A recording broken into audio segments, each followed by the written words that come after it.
Hello, my name is Rose Fisher, and this speech is about how the literature we have read in this class has affected my view on world issues and global interdependence.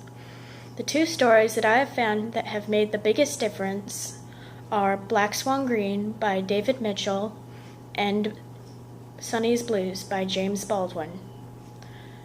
The story I wish to talk about first is Black Swan Green, due to its close connection to global interdependence.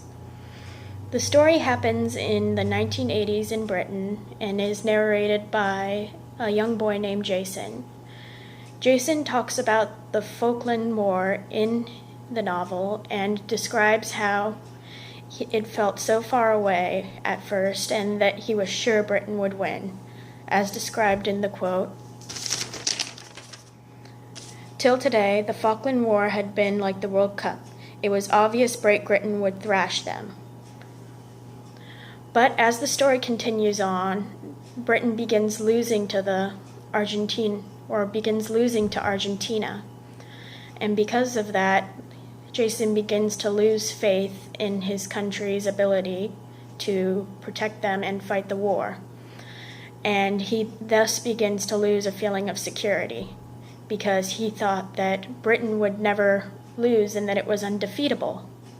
Because of that, that's why I chose this piece. And I found a connection to it because in our current turbulent political times, there's a certain air that we may get into a war.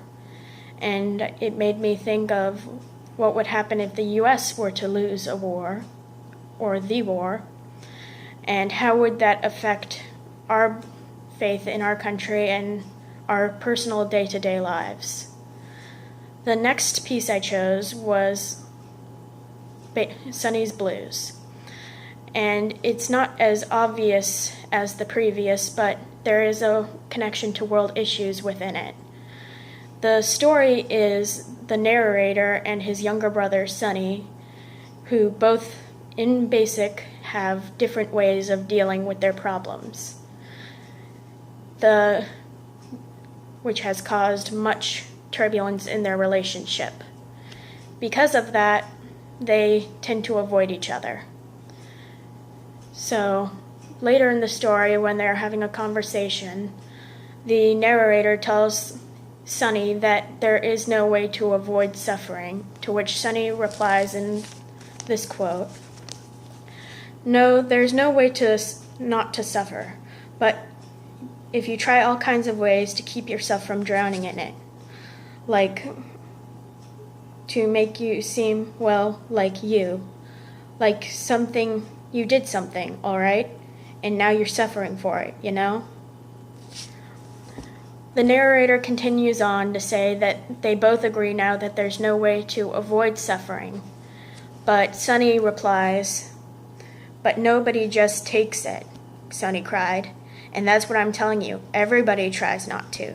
You're just so hung up on the way some people try that it's not your way."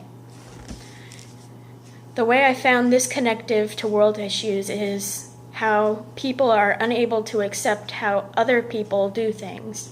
If it's not their way, they pass judgment that it's the wrong way. And if we were able to avoid doing that, like how later in the novel the narrator finally understands why Sonny is this way, then maybe less issues would exist in the world. And so it has changed my opinion on being judgmental of everyone. In conclusion, the books that we've read in this class have greatly changed my opinion on world policy and how the world all weaves together. And I'm glad that I've read all of this because it's made me a more cultured and informed person, and